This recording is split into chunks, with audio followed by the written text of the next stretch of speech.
Puis après un jeudi noir à la bourse de Paris. Brutale chute du fameux Nasdaq. Aux États-Unis, la dégringolade du Nasdaq. C'est l'euphorie à Wall Street qui bat des records. L'indice vedette Dow Jones atteint un record. Pas oublier le Bitcoin, nouveau record aussi. Lehman Brothers, ruinée aujourd'hui, elle annonce sa mise en faillite. C'est un coup de tonnerre dans le monde économique. Une année de crise mondiale frappée par l'effondrement du système boursier international.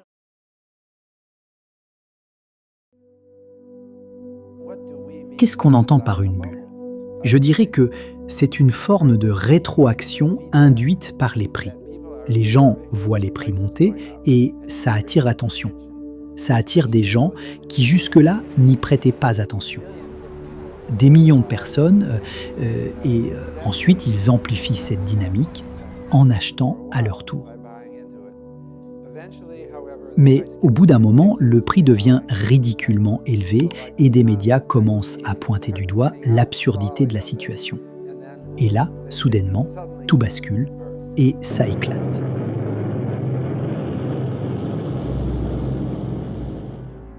Commençons notre voyage en 1719 au Mississippi, aux États-Unis, avec la fameuse Compagnie du Mississippi. C'était une entreprise coloniale française. Elle avait le monopole sur l'exploitation des ressources, comme le tabac, les fourrures et les terres. Elle avait aussi le monopole du commerce des esclaves en Louisiane. John Law, le dirigeant de la compagnie, promet des richesses infinies aux Français grâce à ses colonies américaines. Il en fait une publicité démesurée. Les actions s'envolent, les investisseurs s'emballent. Le cours des actions est passé de 500 à 10 000 livres.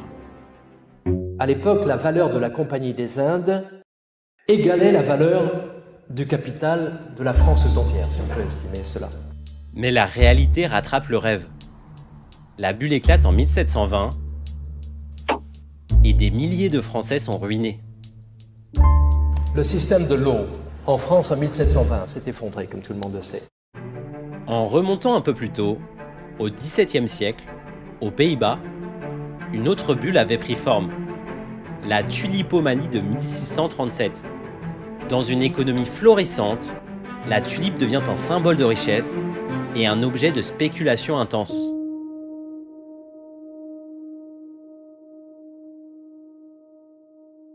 Les variétés rares des bulbes s'arrachent à prix d'or et un marché spéculatif se forme. Les bulbes s'échangent même avant d'être cultivés. Les artisans et les commerçants misent tout. Ils pensent qu'ils vont faire fortune. Ils vont même jusqu'à s'endetter. Mais en février 1637, une vente aux enchères tourne au fiasco. En quelques heures, la confiance s'effondre, les prix chutent et des fortunes entières disparaissent, marquant ainsi le premier crash financier de l'histoire. C'est un phénomène marqué par un enthousiasme excessif, la participation des médias, des sentiments de regret chez ceux qui ne sont pas entrés dans la bulle, un sentiment d'inadéquation, de jalousie envers les autres. Mais je pense que une bulle, c'est avant tout un phénomène psychologique, un phénomène psycho-économique. Les bulles spéculatives sont vraiment liées à la psychologie humaine. Et elles ne changent pas dans le temps. En 1763, Amsterdam est la première place financière d'Europe. Le crédit alimente le commerce et la spéculation sur les titres européens. Mais après la guerre de 7 ans, l'économie se dégrade. Une grande banque s'effondre, incapable d'honorer ses créances. La panique gagne les investisseurs, les retraits massifs s'enchaînent et le système bancaire s'effondre comme un château de cartes. En quelques semaines, Amsterdam bascule dans la crise économique. En 1819, les États-Unis sont en pleine expansion. De vastes territoires s'ouvrent à la colonisation et la fièvre spéculative sur les terres agricoles s'empare du pays. Les banques prêtent sans restriction, alimentant une bulle où les prix des terres montent en flèche. Quand tout le monde emprunte pour acheter la même chose, c'est rarement une bonne nouvelle. Lorsque la Banque des États-Unis resserre le crédit, les prix s'effondrent brutalement. Les banques s'écroulent et les fermiers ruinés perdent leurs terres. C'est la première grande panique financière américaine Des milliers de familles se retrouvent sans rien et le pays découvre une dure réalité. La seconde crise américaine est brutale. En 1929, après une décennie d'euphorie, tout le monde joue en bourse comme au casino. Mais en octobre, la réalité rattrape les spéculateurs. Les prix s'effondrent en quelques jours, les investisseurs paniquent et les banques, incapables de récupérer leurs prêts, ferment les unes après les autres. Les chômeurs mourraient de faim s'ils n'étaient aidés par la charité publique ou privée. L'effet domino est violent. Explosion du chômage, pauvreté massive, effondrement du commerce mondial, c'est la Grande Dépression. Il faudra plus d'une décennie et une guerre mondiale pour tourner la page de la plus grande crise économique du XXe siècle. Le lundi 19 octobre 1987 est resté dans l'histoire. Le marché américain s'effondre de plus de 20% en une seule journée. Cette fois, la panique n'est pas seulement humaine. Les systèmes de trading automatisés amplifient la chute.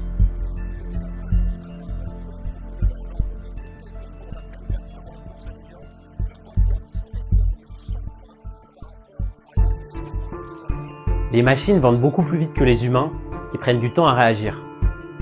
Et cela a créé des cascades de liquidation.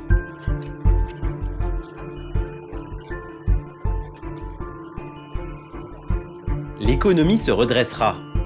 Mais le lundi noir prouve une chose. La technologie ne protège pas des crises. Elle peut même les précipiter. Ça va à côté complètement magique. Moi, c'est un choc. Une révolution qui allait permettre de créer plein de choses nouvelles et qui allait me permettre, peut-être à moi, de créer plein de choses nouvelles. Mais le gros choc plus fort encore a été quand Mosaic est sorti. Mosaic, donc premier navigateur web avec des images. Alors là, ça a été... on s'est dit, ça y est, c'est parti, quoi. Et donc, il faut donner une valeur à l'innovation. Et donc, il faut bâtir un modèle économique autour d'une innovation technologique. Et c'est ça, la véritable invention. 1999, la bulle Internet. L'euphorie du web envahit les marchés. Tout le monde veut sa part du gâteau et des startups sans profit atteignent des niveaux de valorisation absurdes. Mais en 2000, la réalité frappe.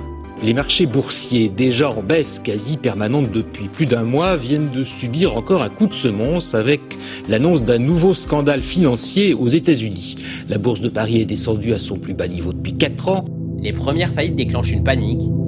En quelques mois, des milliers d'entreprises disparaissent, des milliards s'évaporent. I have a theory about stock market bubbles. Bubbles don't come out of thin air. They're based on reality. There's a solid foundation, but there is a misinterpretation, a misconception. And then things are carried too far. Initially they are self-reinforcing. The false idea is reinforced by reality.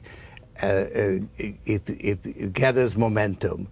Then it becomes too far removed from reality, becomes unsustainable, and you have a collapse.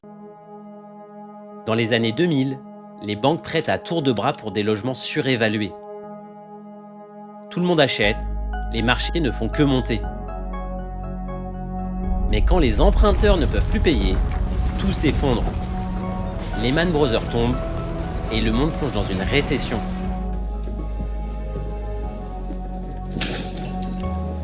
Des actions qui ont perdu 30% en 2 semaines. C'est plutôt effrayant. Encore une fois, l'histoire se répète. Et avec la mondialisation, la crise de 2008 a fait beaucoup de dégâts.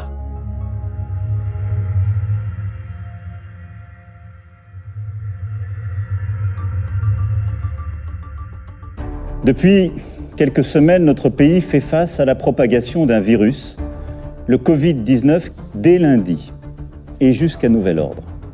Les crèches, les écoles, les collèges, les lycées et les universités seront fermés. En 2020, la pandémie frappe et les marchés plongent.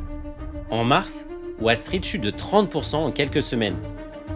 Les investisseurs paniquent face à l'incertitude, mais les gouvernements interviennent massivement en injectant des liquidités dans le marché, évitant le pire pour le moment. Je ne sais ce que les marchés financiers donneront dans les prochains jours, mais je serai tout aussi clair.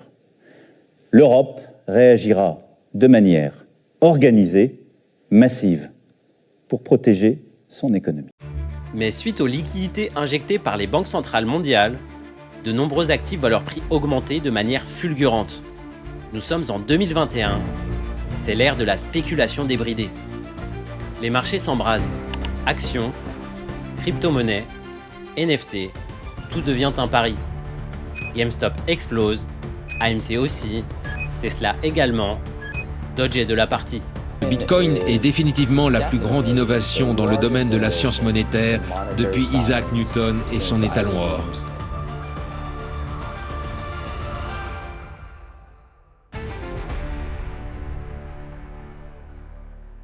Tous les business, tout le monde, on va dire, virtuel mais aussi réel, passera à un moment donné par ces NFT, par ces non-fungible tokens. Mais comme toujours, l'exubérance a un prix. En 2022, les marchés basculent avec la hausse des taux et la panique des investisseurs. Les marchés actions et les cryptos s'effondrent.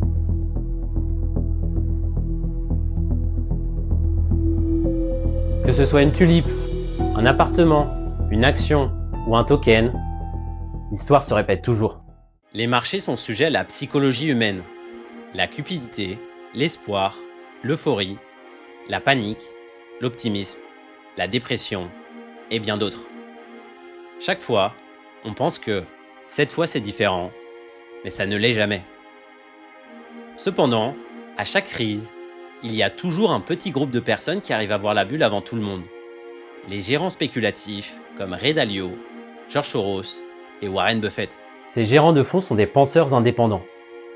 Ils sont capables de faire leur propre jugement, basé sur leur analyse et leur expérience. Par ailleurs, d'autres investisseurs réussissent à ne pas se faire piéger par les sirènes de la cupidité.